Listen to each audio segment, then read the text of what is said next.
तो सुना आपने कितने क्रिस्पी हैं ये। सो हाय एवरीवन, आज हम बना रहे हैं ये बिना आटा और बिना मैदा के बने हुए ये फ्रूट केक रस्क, जो देखने में तो आप देख ही रहे हैं कि कितने यमी लग रहे हैं ये, और खाने में बहुत ही टेस्टी और एकदम क्रिस्पी बनते हैं। और अवन और कढ़ाई दोनों में आप इसे कैसे बना सकते हैं, दोनों बनाकर दिखाऊंगी मैं आपको। तो ज़रूर से ट्राई करिएगा इस रेसिपी को। तो चलिए फटाफट से इसे शुरू कर लेंगे।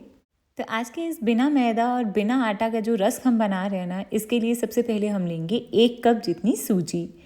और आप देख ही रहे हैं कि वज़न में ये है 200 ग्राम जितनी सूजी। और हाँ, इसके लिए आप बारीक या फिर मोटे दाने की कोई सी भी सूजी ले सकते हो, क्योंकि हमें इसे ग्राइंड करना है। तो अब एक ग्राइंडर जार में सबसे पहले इस 1 कप सूजी को डाल देंगे, और साथ ही में हम इसमें डाल देंगे आधा कप जितनी चीनी। इस तरह से चीनी को भी आपको अलग से पीसने की ज़रूरत नहीं है। और साथ में ना इन फ्रूट रस्ट में मैं अब डाल रही हूँ 1/4 कप जितना कस्टर्ड पाउडर। ये normal regular vanilla custard powder है, जिससे हम फ्रूट कस्टर्ड बनाते हैं। अगर आपके पास वैसे ये नहीं है तो आप इस स्टेप को स्किप भी कर सकते हो। अच्छा, साथ में इसमें डालेंगे 3/4 कप जितना दूध, उबला हुआ दूध था जो रूम टेम्परेचर के ऊपर है। और इन सारी चीज़ों को ना अब हम अच्छे से ग्राइंड कर लेंगे। इतना अच्छे से ग्राइंड करना है कि एकदम स्मूथ फाइन पेस्ट जैसा बन जाए इसका। तो ग्राइंड करने के बाद अभी आप देख रहे हो इसकी कंसिस्टेंसी एकदम स्मूथ टेक्सचर है इसका। तो बस हमारा ये बैटर तैयार हो गया है, इसे एक बोल में निकाल लेंगे। अच्छा, ये बैटर अभी आपको थोड़ा सा पतला लग रहा होगा, बट कोई प्रॉब्लम नहीं है, क्योंकि इसमें हमने सूजी डाली है। तो सूजी को अब हम रेस्ट करवाएंगे, जिससे सूजी दूध को अब्जॉर्ब करके फूल जाएगी। तो कम से कम आधे घंटे के लिए, अगर आपके पास टाइम है तो 1-1.5 घंटे के लिए इसे अच्छे से रेस्ट करने के लिए रख दीजिए। तो जब तक सूजी रेस्ट कर रही है तब तक हम अपने मोल्ड को तैयार कर लेंगे। तो इसको बनाने के लिए ना मैंने यहाँ पर ये रेक्टेंगुलर इस तरीके का एक केक टिन लिया है। आप रेक्टेंगुलर केक टिन ले सकते हो, नहीं तो कोई स्क्वायर केक टिन हो वो भी चल जाएगा। अगर केक टिन नहीं है तो इसकी जगह पर अगर आपके पास कोई स्टील का डिब्बा है ना, तो उसमें भी आप ये सेम प्रोसीजर कर सकते हैं। तो इसे पहले हमें ऑयल से ग्रीस कर लेना है, और फिर हम इसमें बटर पेपर लगा देंगे। तो बस हमारा ये मोल्ड तैयार हो गया है। और इसके बाद अब आज के इन रस्क को ना मैं आपको कढ़ाई में बनाकर दिखा रही हूँ।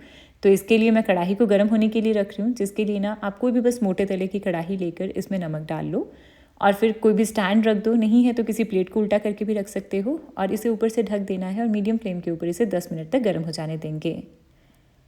इसके बाद अब हम चलेंगे अपने बैटर की तरफ। तो इसे रखे हुए मुझे तकरीबन 45 मिनट हुए थे, और अभी आप देख रहे हो कि पहले से ये बैटर थोड़ा थिक हो गया है। सूजी ने दूध को अब्जॉर्ब कर लिया है, और अब इसकी कंसिस्टेंसी पहले जैसी फ्लोई नहीं है, ये हल्की सी रिबन जैसी फ्लो कंसिस्टेंसी है, हल्की सी थिक कंसिस्टेंसी है। तो ये एकदम परफेक्ट कंसिस्टेंसी है। अच्छा, इसमें अब हम बाकी के इंग्रेडिएंट्स ऐड कर लेंगे। तो पहले मैं इसमें डाल रही हूँ 2 बड़े चम्मच जितना मिल्क पाउडर। मिल्क पाउडर डालना वैसे ऑप्शनल है, अगर आप इसे डाल देंगे तो बेकरी जैसा टेस्ट आ जाएगा, नहीं है तो स्किप कर दीजिएगा। और साथ में इसमें डालेंगे 1 छोटा चम्मच जितना बेकिंग पाउडर, आधा छोटा चम्मच बेकिंग सोडा, और 1 पिंच इसमें नमक डाल देंगे। और इन सारी चीज़ों को मिक्स कर लेंगे। विस्क या फिर स्पैचुला किसी से भी मिक्स कर लीजिए, बस बिल्कुल हल्के हाथों से और एक ही डायरेक्शन में मिक्स करिएगा। अच्छा, इस बैटर को बनाते हुए ना मुझसे एक बहुत बड़ी गलती हो गई है। मैं एक्चुअली इसमें ना ऑयल डालना ही भूल गई।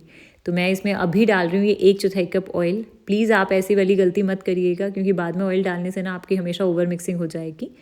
तो आपको बेकिंग पाउडर बेकिंग सोडा डालने से पहले ऑयल डाल के अच्छे से मिक्स कर लेना है, और फिर आप ड्राई इंग्रेडिएंट्स डालिएगा। तो बस इसे मिक्स करने के बाद फाइनली एक बार तो हमारा ये बैटर तैयार हो गया है। और इस बैटर में ना अब आप चाहो तो इसे इसी तरह से बेक कर सकते हो, बट मैं थोड़ी सी टूटी फ्रूटी ऐड कर रही हूँ, जिसके लिए मैंने यहाँ पे ये मिक्स टूटी फ्रूटी ली है। ये डाल देंगे और इसे थोड़ा मिक्स करेंगे।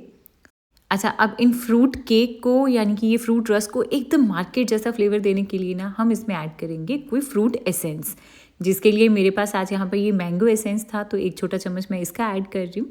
आपके पास मिक्स फ्रूट एसेंस हो या फिर किसी भी और फ्रूट का एसेंस हो ना, आप वो यूज़ कर लीजिएगा, और नहीं है तो स्किप भी कर सकते हो। और अब इस तैयार बैटर को हम डाल देंगे अपने इस ग्रीस किए हुए मोल्ड में। मोल्ड को थोड़ा टैप कर लेंगे। इसके बाद अब ये जो कढ़ाई हमने गर्म होने के लिए रखी थी ना, अब हम इसमें अपना ये मोल्ड रख देंगे, और इसे ऊपर से ढक के पहले इसे केक को हमें बेक करना है लो मीडियम फ्लेम के ऊपर तकरीबन 35 से 40 मिनट तक, या तब तक जब तक कि टूथपिक क्लियर आ जाएगी। आप अवन में भी ये स्टेप कर सकते हो, जिसके लिए प्री हीटेड अवन में आपको 180 डिग्री पर इसे बेक करना है 35 से 40 मिनट, या तब तक जब तक कि टूथपिक क्लियर आ जाए। तो इसे रखे हुए मुझे तकरीबन 35 मिनट हुए हैं, और आप देख रहे हो कि केक कितना अच्छे से फूल गया है। एक बार सेंटर में टूथपिक को इंसर्ट करके चेक कर लेंगे तो ये टूथपिक भी क्लियर है, इसका मतलब है कि केक अच्छे से बेक हो गया है। तो बस अब हम अपने इस मोल्ड को निकाल कर ना, पहले इस केक को हमें पूरा अच्छे से ठंडा हो जाने देना है, और फिर हम इसे डीमोल्ड करेंगे। तो एक रैक के ऊपर रख के इसे एक साइड पर रख देना है। तो थोड़ी देर के बाद अब फाइनली हमारा आज का ये जो सूजी फ्रूट केक है ना, ये बिल्कुल अच्छे से ठंडा हो गया है। इसे डीमोल्ड कर लेंगे। इसके लिए चाकू से पहले साइड्स को अलग करेंगे और फिर इसे उल्टा करके निकाल देंगे। केक बहुत ईजिली बाहर आ जाएगा। तो इस बटर पेपर को हटा देंगे और अब आप इस केक का टेक्सचर देखिए, कितना एकदम परफेक्ट सॉफ्ट और स्पॉन्जी है। ये परफेक्ट जाली आई है इसमें। तो ये बन गया है हमारा सूजी फ्रूट केक।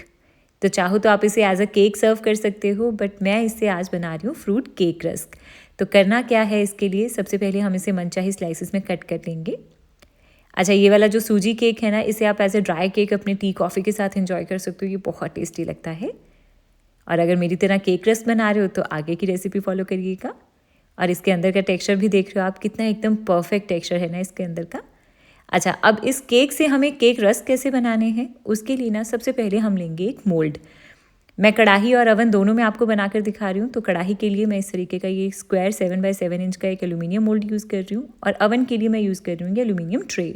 अगर आपके पास दोनों में से ऐसी कोई भी चीज़ नहीं है तो आप कोई भी स्टील की प्लेट या फिर थाली ले लीजिएगा। चाहो तो डायरेक्ट यूज़ कर लो या फिर कोई एल्यूमिनियम फॉइल लगा लो उसमें, तब यूज़ कर लीजिएगा।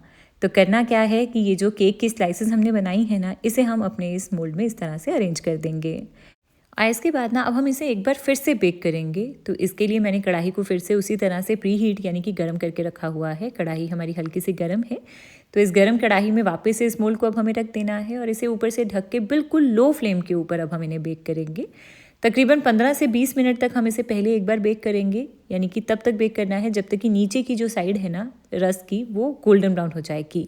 और फिर उसके बाद हम इसकी साइड को पलट लेंगे और फिर दूसरी साइड से भी 15-20 मिनट तक बेक करेंगे। और इसी तरह से अगर आप अवन में बनाना चाहते हो तो ट्रे में पहले इन केक स्लाइसेस को अरेंज कर लेना है। और अवन को भी मैंने प्री हीट करके रखा हुआ है 150 डिग्री पर। 150 डिग्री पर मैंने अवन को प्री हीट किया था। हल्का सा गर्म है ये अवन। तो इसमें अब हम अपनी ये ट्रे रख देंगे और इन्हें हम उसी तरह से जैसे कढ़ाई में बेक कर रहे हैं ना, बिल्कुल उसी तरह से इसमें बेक करेंगे। 150 डिग्री पर बेक करना है तकरीबन 10 से 15 मिनट तक, या तब तक जब तक कि नीचे की जो साइड है ना ये क्रिस्पी और गोल्डन ब्राउन हो जाएगी। और फिर इसकी साइड को हम एक बार फ्लिप करेंगे और दूसरी साइड से फिर से क्रिस्पी करेंगे। तो कढ़ाई और अवन दोनों में सेम प्रोसीजर है, आप किसी में भी इसे बना सकते हो। तो चलिए सबसे पहले हम अपने ये अवन वाले रस चेक कर लेंगे। तो इसे रखे हुए तकरीबन 15 मिनट हुए हैं। एक बार नीचे की साइड को चेक कर लेंगे तो आप देख रहे हैं कि नीचे से इन्होंने कलर हल्का सा चेंज होना शुरू हो गया है, गोल्डन ब्राउन सा कलर आना शुरू हो गया है, ये क्रिस्पी हो गए हैं। तो इसकी साइड को अब हम पलट लेंगे और 150 डिग्री पर ही अब हम दूसरी साइड से इसे बेक करेंगे जब तक कि अच्छे से ये क्रिस्पी हो जाएंगे दूसरी साइड से भी। और इसके बाद अब ये जो कढ़ाई में हमने रखे थे केक रस्क, इसे रखे हुए तकरीबन 20 मिनट हुए हैं। तो एक बार इसे भी हम साइड फ्लिप करके चेक कर लेंगे। तो आप देख रहे हैं कि नीचे से इसने भी हल्का सा कलर पकड़ लिया है, क्रिस्पी हो गए हैं ये। तो अब हम इसकी साइड को भी पलट लेंगे और इसे वापस से उसी तरह से लो फ्लेम के ऊपर बेक करेंगे, अब जब दूसरी साइड से भी अच्छे से क्रिस्पी हो जाएंगे। तो अवन वालों को 15 मिनट फिर से हो गए हैं दूसरी साइड से भी। और अब इसे निकाल के फाइनली चेक करेंगे। तो आप देख रहे हैं कि दोनों साइड से काफ़ी अच्छे से क्रिस्पी और गोल्डन ब्राउन लग रहे हैं ये। अभी गर्म है, जैसे जैसे ये ठंडे होंगे तो एकदम अच्छे से क्रिस्पी हो जाएंगे। तो बस हमारे ये अवन वाले केक रस तो तैयार हो गए हैं। और इसी तरह से अब ये जो कढ़ाई में रखे हुए थे तकरीबन 20 मिनट और हुए, इसको ये दूसरी साइड से भी मैंने थोड़ा बेक किया। तो अब आप देख रहे हो कि दूसरी साइड से भी अच्छा सा क्रिस्पी ब्राउन गोल्डन कलर आ गया है। तो हमारे ये कढ़ाई में बने हुए केक रस भी तैयार हो गए हैं। तो इन दोनों केक रस को अब हम पहले थोड़ी देर के लिए इसी तरह से रख देंगे, अच्छे से ठंडा हो जाने देंगे और फिर मैं आपको इसकी क्रिस्पीनेस चेक करवाती हूँ। तो थोड़ी देर के बाद अब ये दोनों ही फ्रूट केक रस जो हमने बना के रखे थे ये बिल्कुल अच्छे से ठंडे हो गए हैं। सबसे पहले तो आप इसका टेक्सचर देखिए, एकदम परफेक्ट लग रहा है ना। पता चल रहा है आपको कि क्या हमने अवन में बनाया और किसे हमने कढ़ाई में। दोनों में बिल्कुल सेम टू सेम टेक्सचर और कलर आता है इन केक रस में। आप किसी में भी इसे बना सकते हैं। और अब आप इसकी एक बार आवाज़ सुनिए, है ना, मज़ा आ रहा है ना सुन के, पता चल रहा है ना कि कितने क्रिस्पी हैं ये। अब मेरे खाने से भी आपको पता चल गई होगी इनकी क्रिस्पीनेस, बहुत ही ज़्यादा क्रिस्पी और एकदम यमी टेस्टी बनते हैं ये। इसे आप चाहो तो ऐसे ही इंजॉय करो या फिर अपनी टी कॉफ़ी के साथ इंजॉय करो, ये सबको बहुत पसंद आएंगे। तो अब आप भी इन केक रस को घर पर बना सकते हैं। ट्राई करिए इस रेसिपी को। कोई भी प्रॉब्लम है तो प्लीज़ आप मुझे मेरे कमेंट सेक्शन में पूछ लीजिएगा। और ट्राई करने के बाद अगर रेसिपी पसंद आए तो प्लीज़ वीडियो को लाइक कर दीजिएगा और चैनल को सब्सक्राइब करना ना भूलें।